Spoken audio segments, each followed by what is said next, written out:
En tout cas, merci à vous tous et toutes. Donc l'idée, hein, vous avez bien compris qu'il y a deux parties dans ce club entrepreneur. Une partie que je vais qualifier de reporting.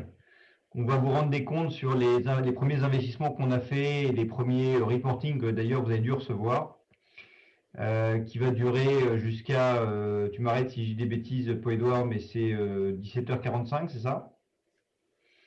Après, il y aura une petite partie pour les questions-réponses et après, on va changer de salle, entre guillemets, puisqu'on va se reconnecter. Et là, on va rejoindre le club entrepreneur avec tous nos entrepreneurs. Et là, il y aura une soixantaine d'entrepreneurs et une table ronde autour d'une championne, qui est Isabelle Autissier. Et donc, l'idée, c'est de faire ça en deux temps. Donc, je propose qu'on commence par la partie reporting. Mais en tout cas, merci à vous tous de vous être rendus disponibles. Et ce que je disais en introduction, c'est qu'on préférait mille fois faire ça comme d'habitude en physique, mais que vous avez bien compris qu'avec les conditions sanitaires actuelles, on est forcé de le faire en vidéo. Donc pour que ça soit sympa quand même et qu'il y ait un peu un esprit club, n'hésitez pas. Il y a une grosse partie sur les questions-réponses. Donc surtout, vous listez bien toutes vos questions sur toutes vos questions et puis on pourra les aborder en fin de réunion. Alors d'abord, merci aux 43 entrepreneurs qui ont choisi d'investir dans notre véhicule de remploi et dans notre fonds Championne 3. Je rappelle que ces clubs, c'est l'occasion 3 fois par an de se retrouver, de vous donner, donc c'est ce que j'expliquais, un peu un suivi et des comptes sur votre fonds, et puis d'essayer de connecter au maximum les contacts et l'idée étant de pouvoir faire du business aussi. Là, ce sera plus dur en visio, mais on va quand même essayer de rendre ça disponible et on a des idées sur lesquelles il faut qu'on avance, Paul Edouard, mais qui pourraient permettre de le faire de manière plus informelle si on reste en visio longtemps. Donc, ce que je disais tout à l'heure, voilà, vous aurez Isabelle Audissier qui est incroyable et qui nous racontera un peu son aventure en tant que navigatrice et présidente de WWF. Nous venons de faire deux très belles sessions, alors malheureusement pas encore sur le fonds Remploi qui vient de naître, mais sur deux de nos anciens véhicules qui sont le groupe Soléo, qui est un groupe spécialisé dans la dépollution, et puis sur Drouot Digital que nous avons vendu au groupe Drouot, et donc Olivier Lange et Stéphane Riouet viendront vous rendre des comptes un peu sur ce qu'a été l'aventure Soléo et l'aventure Drouot Digital. Et donc, on mettra à l'honneur Julien et Aloïs qui ont œuvré sur ces investissements et sur l'ESG, puisque ce sont nos deux associés en charge de l'ESG chez Nextage. Et on vous rendra des comptes également dans ce cadre-là. Donc, le programme de levée de fonds se déroule très bien. Puisque nous sommes passés en l'espace de 3 mois de 20 entrepreneurs à 43, que nous avons eu la confirmation d'investisseurs de renom comme Ardian, AXA, BPI-France, Amundi, dans le cadre de nos programmes institutionnels, que nous avons également gagné les caisses d'épargne et le Crédit Agricole à cette occasion, et on sent bien que malgré le contexte, il y a de très belles sessions en cours au niveau des entrepreneurs.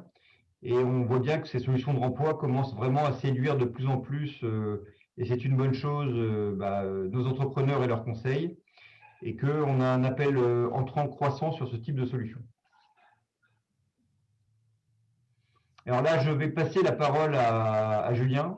Julien, est-ce que tu peux nous donner des bonnes ou mauvaises d'ailleurs nouvelles de Wismile? Oui, rebonjour à tout le monde. Effectivement, j'avais fait un point sur ce premier investissement en décembre dernier, puisqu'on a fait l'investissement fin novembre. Donc, c'est assez récent. En news, on n'a plutôt pas chômé puisque on a réalisé une opération de croissance externe pour le groupe, une société qui s'appelle Voom, qui est une plateforme qui propose en fait de la réservation de loisirs de proximité. Donc en fait, ils proposent 3 à 4 000 offres sur leur site, d'offres indoor, outdoor, mais quand je dis indoor, outdoor, c'est je sais pas, des vols en montgolfière, du canyoning, de la via ferrata, etc. Mais c'est des offres qui sont très locales. Et en fait, ce qu'on s'aperçoit, nous, chez WeSmile, c'est que, je rappelle 2 mots, c'est WeSmile, hein, pour ceux qui n'étaient pas là en décembre, mais on est une plateforme digitale de conseil, de comité d'entreprise externalisé à destination de PME. Et ces PME, elles ont évidemment, pendant la période du Covid, elles n'ont pas pu utiliser tout le budget qui leur était alloué par leurs employeurs pour pouvoir bénéficier de sorties au ciné, de sorties sportives, etc. Et avec cette offre, cette acquisition de Zoom, on leur permet quand même de pouvoir utiliser tout le budget qu'elles ont pu accumuler pendant ces périodes de Covid sur un catalogue d'offres qui est très local. Or, le tourisme et le loisir en général, post-Covid, les grandes tendances qu'on voit, c'est qu'on est sur une attente profonde des Français de profiter d'activités variées près de chez eux. Et ça s'inscrit finalement dans un contexte de soutien à l'économie locale. Donc, cette offre-là, qu'on vient enrichir, elle est clé. Et en parallèle de ça, on a réussi sur les 3 premiers mois à avoir une activité commerciale qui était plutôt active. Pour vous ayez les chiffres en tête, on est sur février, on était à plus 30% de croissance du newbies, donc signature de nouveaux clients par rapport à février 2020, et on est à plus 28% par rapport au budget. Donc, on est sur des trends qui sont encourageants. Il y a notamment un indicateur qu'on regarde beaucoup, c'est le nombre de rendez-vous pris chaque mois dans des PME. Ils en font environ 700 par mois, en fait, les commerciaux. L'année dernière, en février, on était à 900. Donc, on est sur des bons trends. Et je rappelle que cette année, on a un budget qui prévoit une croissance du chiffre d'affaires de l'ordre de 20% par rapport à 2020 et une rentabilité qui est toujours assez bonne, puisqu'on est sur une marge de l'ordre de 20% d'EBITDA. Donc, chiffre d'affaires plus ou moins 15% et 3 millions d'EBITDA. J'en profite, Julien. Je crois qu'il y a eu beaucoup de sollicitations suite au premier club, justement, d'entrepreneurs ou de partenaires qui étaient, qui étaient également des PME et qui avaient du coup des besoins dans ce sens via WeSmile. Et du coup, peut-être tu peux, s'il y a quelqu'un qui serait intéressé, du coup, ça fonctionne comment pour du coup se connecter à un service WeSmile? Alors, avec grand plaisir, en tout cas, pour vous mettre en contact avec les équipes chez WeSmile qui nous ont demandé si on avait aussi des potentiels clients intéressés par la plateforme. Je peux les mettre en contact. Donc, ça peut passer par toi, Paul-Édouard. Et on va essayer de créer, en fait, pour le club Capital Entrepreneur, on va essayer de créer, en fait, une offre promotionnelle, une offre Friends and Family. Un petit geste Friends and Family pour mêler l'utile à l'agréable. Donc, avec grand plaisir pour vous mettre en contact avec les gens de WeSmile. N'hésitez pas en fin de call, fin de visio, de me faire signe. Non, mais c'est un bon point, Paul-Édouard, et c'est vrai qu'il y avait eu quelques conseillers en gestion de patrimoine qui nous avaient dit mais je ne comprends pas pourquoi il y a une offre expert comptable mais il n'y a pas une offre pour les conseillers en gestion de patrimoine, de distribution en fait de la solution WeSmile. Et il y a eu un vrai travail de fait par Paul-Édouard et Julien sur un embryon de réflexion en tout cas pour pouvoir permettre à des CGP de distribuer finalement cette offre WeSmile quand vous avez des contacts entrepreneurs ou PME. Ouais, elle va voir le jour normalement. Et donc ça sera quand tu penses, Julien? On se donne d'ici la fin du S1. D'accord. Il y aura peut-être des annonces à faire grâce au club NextEdge, des bonnes idées qui viennent de vous qu'on peut arriver à relayer auprès de nos participations. Exactement. En tout cas, bravo et on te retient pas plus et merci pour le suivi. Je vais rester pour répondre aux questions à la fin si vous en avez, donc je vais rester pendant tout le club. Super, merci Julien. On n'avait pas un petit deuxième, Paul-Édouard? C'est après? On t'entend pas, Paul-Édouard. Je pense que c'est à celle qui suit. D'accord. Encore un peu de suspense. Vas-y, fais le reporting, tiens, du coup. Oui, alors du coup, vous avez dû recevoir, donc ce sera sur une des prochaines slides, le premier rapport de gestion donc du fonds. Donc là, on est un petit peu au début de la vie du fonds. Donc, on est sur un trend qui est assez classique. Donc, un premier investissement. Vous le verrez, nos équipes d'investissement travaillent dur pour qu'il y ait d'autres dossiers qui rentrent au fur et à mesure dans le fonds. Donc, vous avez une première valeur liquidative qui, pour la part A, est à moins 1,89%. C'est quelque chose qui est assez classique hein, parce que vous avez en face de cette période d'investissement des frais qui sont prélevés et du coup ça se fait plutôt dans un second temps si bien évidemment tout se passe bien sur le fonds. Donc en général à partir de 3 ou 4 ans d'investissement que vous allez avoir des revalorisations sur le fonds et donc du coup une performance qui ressemblera un petit peu plus au fur et à mesure à la performance finale du fonds. Donc là on suit une courbe qui est assez classique et donc du coup vous avez cette première valeur liquidative mais qui correspond tout simplement aux premiers frais prélevés sur le fonds.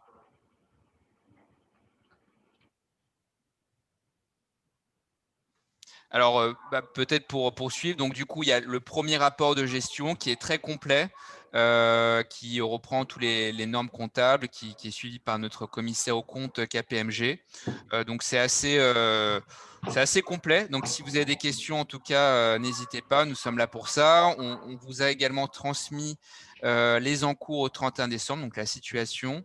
Et vous avez également des obligations fiscales que vous devez transmettre à l'administration fiscale.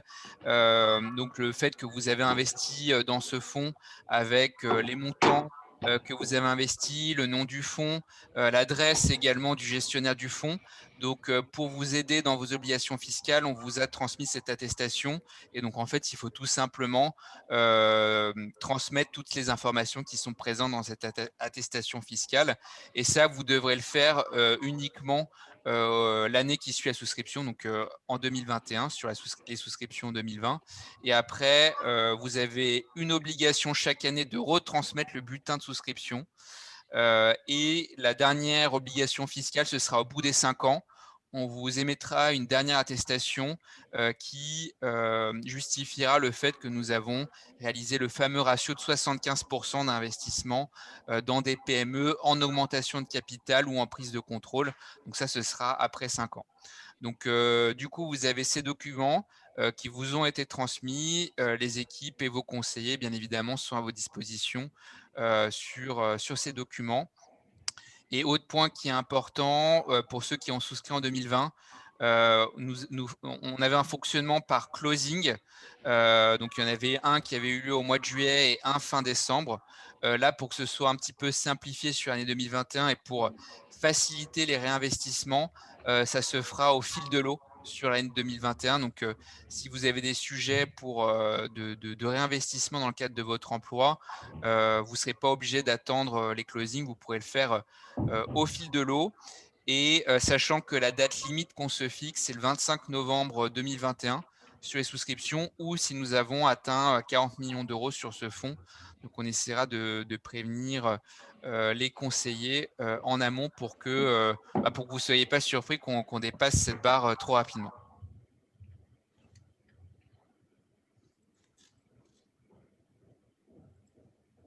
Tu veux que j'y aille là? Ah bah, je peux Sympa. continuer, hein, tu sais, moi je… Non, ce qui est intéressant, c'est que ça avait été un des premiers véhicules en France à obtenir le label Relance. Alors, beaucoup d'entre vous nous ont dit, mais ça sert à quoi votre machin, là, le label Relance?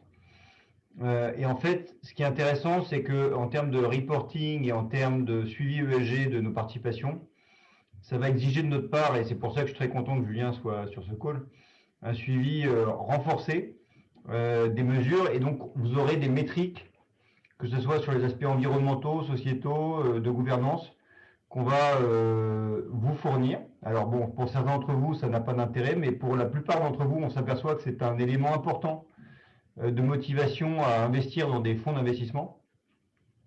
Et on était encore avec Paul-Édouard hier avec une nouvelle souscriptrice qui a fait un parcours extraordinaire en l'espace de 3 ans dans l'environnement et les crédits carbone.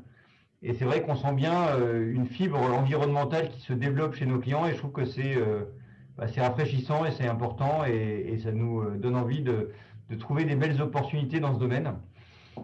Donc là pour l'instant on n'a pas encore fait le premier reporting relance entre guillemets. C'est dans les tuyaux. Il y a un énorme travail qui est fait par Julien Potier et Aloïse de Fontaine sur ces sujets. Peut-être que tu veux en dire un mot, Julien. Peut-être que je vais en parler peut-être à tout le monde lors de la prochaine. Ouais. Je crois que si tout le monde nous rejoint après. Ok. Donc, vous aurez une présentation complète là-dessus. En tout cas, sachez qu'on va pouvoir vous donner plus d'éléments encore de reporting sur le cœur de nos sociétés. Alors peut-être pour ajouter une toute petite précision, parce que c'est vrai que l'aspect ESG, c'est pas forcément commun pour tout le monde. Donc en gros, c'est une pratique dans nos métiers de société de gestion de pouvoir évaluer nos investissements sur les aspects environnementaux, sociétaux et de gouvernance. Et nous, ce qui va nous intéresser sur le fond, c'est regarder un petit peu les pratiques que nous avons sur notre portefeuille. Donc là, le premier, ce sera sur le rapport du 30 juin. Tu m'arrêtes si je dis une bêtise, Julien. Et ce qui va surtout nous intéresser, et j'espère qu'il va intéresser les investisseurs, c'est la progression dans le temps. C'est de voir nos entreprises qui vont s'améliorer au fur et à mesure, parce que tout l'objectif de l'accompagnement qu'on va avoir sur ces sujets-là, c'est de les aider dans le temps à être de plus en plus, d'être les meilleurs sur ces sujets dans leur secteur d'activité. Donc, en sachant que, par exemple, si je prends l'exemple de WeSmile, on s'est mis d'accord avec l'entrepreneur sur un plan d'action sur les 5 prochaines années, avec des critères assez précis, quantitatifs, d'amélioration sur des sujets environnementaux, sur des sujets de mixité, sur des sujets d'accès à l'emploi, de création d'emplois aussi, et de meilleure gouvernance. Et qu'en fait, une partie du management package qui est prévu du mécanisme de management package à la sortie, dans 5 ans, il va notamment être sujet à l'atteinte de ces critères ESG. Donc l'idée est vraiment d'aligner totalement les entrepreneurs, nous, les gérants, et évidemment nos clients que vous êtes, puisque en fait, c'est aussi en fonction de la performance aussi financière de l'investissement, mais d'aligner toutes les étoiles. Alors, ce qui est important, c'est la diversification du fonds. Hein. Donc, je rappelle que l'essentiel de notre deal flow, il est généré par les équipes. On reçoit, depuis 2002, on a fait plus de 138, on a 143 maintenant, mais 143 investissements. On reçoit bien sûr des dossiers de la part de notre écosystème, et on compte sur vous, notre cercle privilégié à la fois d'entrepreneurs et de partenaires, pour nous apporter des nouveaux dossiers. Et d'ailleurs, j'en parlerai d'un qui nous a été porté par l'un d'entre vous juste après. Mais c'est important que vous puissiez profiter de vos écosystèmes et de vos réseaux pour nous abreuver de bonnes idées. Alors, on ne les fera pas toutes, puisque je rappelle qu'on reçoit entre 150 et 200 dossiers par an, et que l'objectif, c'est d'en faire 5 à 7. Et que le fonds puisse co-investir avec 5 à 7, sur 5 à 7 opportunités, pour qu'assez vite, on ait notre objectif sur ce véhicule qui est de 15 participations, et que ça apporte une bonne diversification et une bonne performance à nos investissements. Alors, c'est une bonne transition. Donc, hier soir, on a fini tard sur un comité d'investissement sur une PME qui était un peu sur la borne, on va dire, à risque de ce qu'on souhaitait faire. Donc, ça a été assez disputé. Mais c'est un entrepreneur exceptionnel qui avait déjà fait un premier parcours dans le domaine du logiciel, puisqu'il avait vendu sa société juste avant la faillite de Lehman Brothers à Moody's, qu'il a connu à une réussite franchement exceptionnelle, qu'il a recréé une société en 2014 dans le domaine du logiciel pour les véhicules autonomes industriels. L'idée étant que en fait, les acteurs de l'automobile n'ont pas de savoir-faire vraiment pointu, on va dire, sur les aspects logiciels, qu'il y a un marché grandissant qui va être important dans le monde, qui va être celui des véhicules autonomes, mais que ça pose beaucoup de questions, parce que le véhicule autonome aujourd'hui est beaucoup trop en avance sur son époque, c'est-à-dire que le niveau de sécurité n'est pas encore assez fiable pour pouvoir laisser des voitures rouler toutes seules à 200 km/h sur l'autoroute. Et donc, il s'est dit qu'il y avait un marché sur tout ce qui était transport de logistique et transport de stock, où là, les vitesses sont beaucoup plus restreintes, sont autour de 20-25 km/h, mais sont essentielles en fait à des fonctionnements dans le domaine de l'aérien, des zones portuaires, de la gestion des stocks automobiles, de la gestion des stocks dans les entrepôts. Et donc, il a pris son bâton de pèlerin, il a créé sa boîte en 2014. Ce qui est exceptionnel, c'est qu'en l'espace de 7 ans, il a réussi à réunir 240 collaborateurs de très très haut niveau dans le domaine du logiciel, qu'il est leader mondial. C'est une société qui est basée à Toulouse, mais qui est leader mondial dans son domaine. Elle fait plus de 20 millions d'euros de chiffre d'affaires d'ores et déjà. Il est en train de passer des partenariats stratégiques avec 5 acteurs industriels qui sont des spécialistes, que ce soit sur les ports, que ce soit sur les aéroports, que ce soit sur les transports logistiques, qui sont des partenariats privilégiés sur 5 ans. Et que, compte tenu du Covid, il a été un peu impacté dans son business plan et il avait des besoins financiers. Il a été approché par un fonds américain qui souhaite investir 40 millions d'euros dans sa société. Et en fait, ce qu'on a fait, parce que nous, on n'a pas les moyens pour préempter ce type d'opération, c'est qu'on lui a proposé d'être co-investisseur pour créer un équilibre avec cet investisseur américain. Et donc, on va bénéficier des négociations qu'ont fait cet investisseur américain, parce qu'on est sur des actions de préférence qui donnent 11% de rendement préférentiel. Et le niveau de valorisation qui peut paraître élevé compte tenu de la taille de la société, compte tenu du secteur et de l'appétence qu'il y a sur ce secteur, nous ont paru un bon risque-rendement pour le véhicule. Donc on va mettre un ticket de 3 millions d'euros pour commencer. Donc ça sera à peu près entre 3 et 5% du véhicule remploi. Mais on aura l'opportunité éventuellement de pouvoir réinvestir d'ici 12 mois pour augmenter notre position dans la société. Voilà, donc ça c'est un investissement qui n'est pas encore réalisé, qui sera réalisé le 9 avril. Donc on est en phase finale de négociation, mais on a passé le comité Next Stage, donc il y a quand même une forte probabilité qu'on aille au bout de cet investissement. Peut-être juste pour préciser que ça reste dans le club pour le moment parce que c'était bien évidemment une décision qui est confidentielle, un peu au même titre pour Wismal quand on vous l'avait présenté en novembre. C'est des éléments qu'on vous donne un petit peu en avant-première. Oui, là c'est tout chaud là. Donc évitez de le tweeter s'il vous plaît.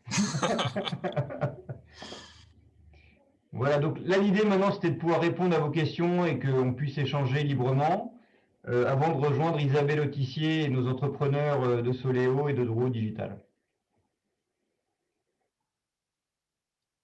Il faut toujours qu'il y en ait un qui pose la première question, ça c'est hyper important. Donc il y a une prime à celui qui pose la question en premier.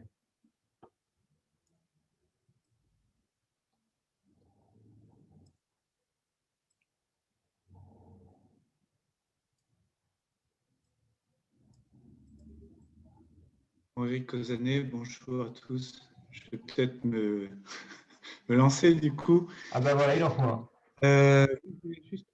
Bonjour à tous. Oui, je voulais juste savoir de votre point de vue comment vous voyez la situation concurrentielle par rapport à d'autres investisseurs sur le créneau qui est celui du fonds aujourd'hui.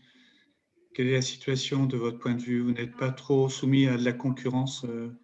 Non, franchement, c'est une excellente question. Et pour être franc, on a perdu 2 dossiers sur le premier trimestre.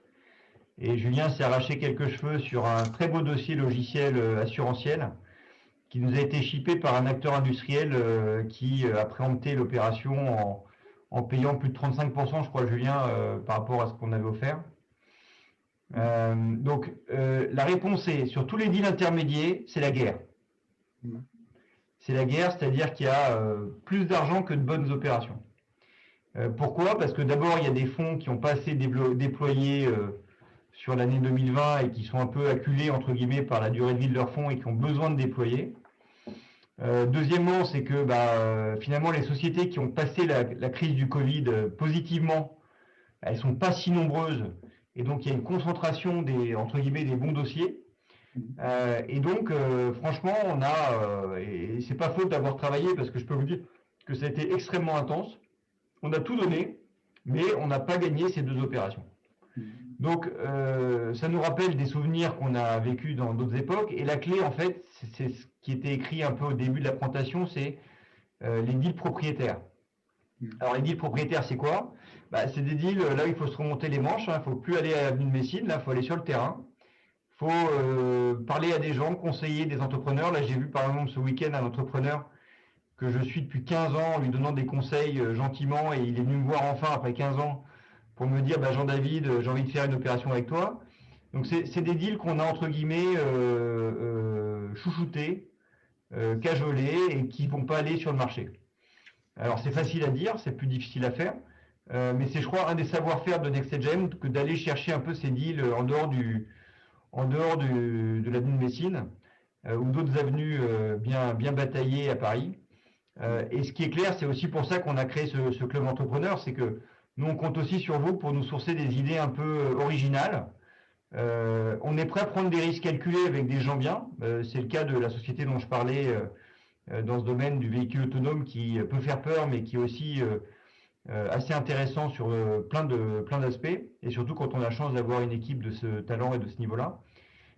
Mais c'est comme ça qu'on va arriver à se différencier, c'est comme ça qu'on va éviter surtout de surpayer nos opérations, puisque ce n'est pas l'objectif, et je vous rappelle qu'on est investisseur dans tous nos fonds, et qu'on a aussi à cœur de faire fructifier notre argent comme le vôtre. Voilà. J'en profite peut-être pour lancer une deuxième question, puisqu'on va rester là. Dans le domaine qui est visé par le fonds, si je me souviens bien, qui est celui aussi de projets qui reposent sur des briques d'intelligence artificielle, pour l'avoir vécu dans les activités précédentes, est-ce que au niveau du secteur santé médicale, vous ne voyez pas des opportunités intéressantes dans la mesure où finalement il y a peu d'acteurs qui sont à la fois à l'aise sur la composante digitale ou intelligence artificielle et sur l'usage médical santé? Comment vous voyez ce secteur-là, qui à mon avis est un peu dans la zone grise entre les acteurs du capitalisme qui sont plutôt côté digital, mais très mal à l'aise avec le secteur santé, et puis ceux qui viennent du secteur plutôt de la santé, qui ont du mal à appréhender cette nouvelle dimension technologique? Alors, c'est un excellent point. On a vu 3 dossiers récemment sur le domaine. Oui. Une qu'on a décidé de ne pas faire, mais je peux vous donner la société, parce qu'elle est cotée en bourse et vous pouvez acheter des titres si ça vous intéresse, qui est Médian Technologies, qui est une société assez intéressante dans le domaine de l'oncologie, et notamment l'analyse précoce des cancers grâce à des systèmes d'intelligence artificielle sous forme de radiologie. On connaît bien l'entrepreneur, on le suit depuis longtemps. Malheureusement, c'est extrêmement venture, parce que le chiffre d'affaires est très limité, donc on a décidé de ne pas l'inclure dans le fonds. En revanche, si c'est des sujets d'intérêt pour vous, n'hésitez pas à regarder le titre, et c'est intéressant de vous cultiver là-dessus. On a fait, nous, un très bel investissement à Lyon dans une société qui s'appelle Innova. Mais c'est un investissement qu'on a fait il y a 5 ans, donc il n'était pas à l'époque éligible au Fonds emploi. Et c'est effectivement une société qui se développe très bien dans ce domaine de la santé intelligente. Et là, on a reçu un petit dossier dont je ne vous donnerai pas le nom, parce que on est soumis à clause de confidentialité, mais qui est typiquement dans ce que vous décrivez là. C'est-à-dire que la santé, qui est un secteur assez mature, en fait, paradoxalement, est en train de se réinventer autour de nouvelles technologies, et je trouve qu'il y aura des choses passionnantes à faire dedans, même si pour l'instant, on n'en a pas encore fait un. Un des 2 dossiers qu'on a perdus était dans ce domaine, on était sur des piluliers électroniques. Malheureusement, on n'a pas gagné. Mais on ne dit pas notre dernier mot, et ça nous donne envie de trouver d'autres projets dans cette veine-là. En tout cas, si vous avez des belles idées, n'hésitez pas à nous challenger. Merci. Julien, on t'entend pas. Je ne sais pas si tu nous parles d'ailleurs. Pardon, oui, je disais juste pour renforcer ce que disait Monsieur Cauzanet. Il y a la partie santé intelligente qui est effectivement en pleine mutation, et je dirais le pendant, c'est tout ce qui est aussi ce qu'on appelle nous l'innovation environnementale, où là on a vraiment aussi, on a la frontière entre finalement des fonds à impact qui n'ont vraiment pas forcément la vraie vision digitale et notamment IA, et nous qui pour le coup venons vraiment de ces secteurs-là, et donc c'est pour ça que je dirais que c'est aujourd'hui, ça fait partie des 2-3 fers de lance qu'on essaye de vraiment privilégier dans les dossiers qu'on regarde. Parce qu'on y croit, on a une vraie conviction sur ces deux écosystèmes qui sont vraiment d'avenir. Ouais. D'autres questions? Bernard, vas-y Bernard. Pas de questions, bon. Olivier, tu as toujours des bonnes questions.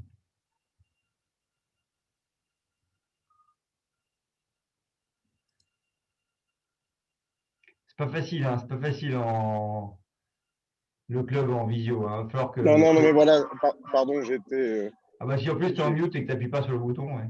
Bah oui, mais tu sais, à nos âges, hein, c'est plus simple. Ça n'est plus simple. Non, j'ai pas de questions. Très intéressant. Bon, Gilles, trouve-nous des questions. Bon. Mais écoutez, en tout Tu cas, sais, c'est comme dans tous les clubs. Hein. Maintenant, tout le monde a faim, ils veulent manger des petits gâteaux. Jean-David, par rapport au sourcing, le profil de taille de boîte, niveau des bits, âge, etc., c'est quoi les grands critères que vous positionnez? Les critères, c'est des sociétés qui font généralement au minimum 10 millions d'euros de chiffre d'affaires, dans lesquelles on peut déployer entre 5 et 20 millions d'euros, et qui sont soit à la recherche d'une augmentation de capital, soit à la recherche d'un contrôle majoritaire. Ou minoritaire ou majoritaire seulement? Ouais, si c'est minoritaire, il faut qu'il y ait une holding animatrice. Ok. Voilà. Et en revanche, sur les thématiques, c'est ce que disait Julien, hein, on est sur la santé intelligente, sur l'environnement, sur le digital, bien évidemment, les plateformes digitales. Moi, j'adore la sécurité. Si vous me trouvez des choses en sécurité, je suis preneur. Aloïs a un super track record en sécurité.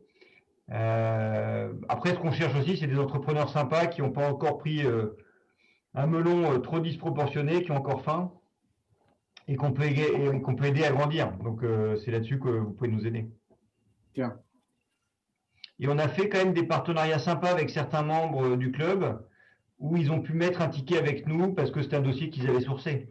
Donc, c'est aussi la logique, c'est que vous, ça vous permet d'avoir accès à des dossiers où seul, entre guillemets, vous n'auriez pas la ressource nécessaire pour investir. Et on vient, nous, vous apporter le volume et vous nous apportez le dossier et l'intelligence.